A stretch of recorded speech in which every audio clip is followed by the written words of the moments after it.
Hello everyone, in this video I'll show you how to set up Apple Cash under 18, right? And this is one of the best methods. So first of all, you have to go to your settings app. Once you go to the settings, click on your profile icon menu, your name, right, on your Apple ID.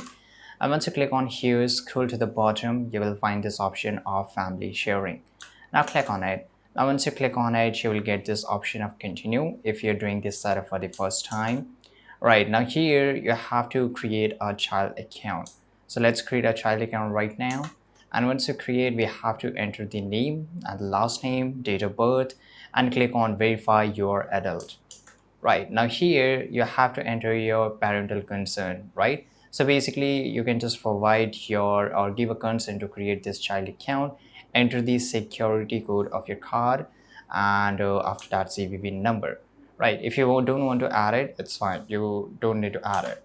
Now you have to enter the CVV number and that's it. So this is how you can do it. So once you add your CVV, just go and click on done, and it's already set up now, right? So this is how you can set up your Apple Cash under 18. Thanks for watching this video. Subscribe.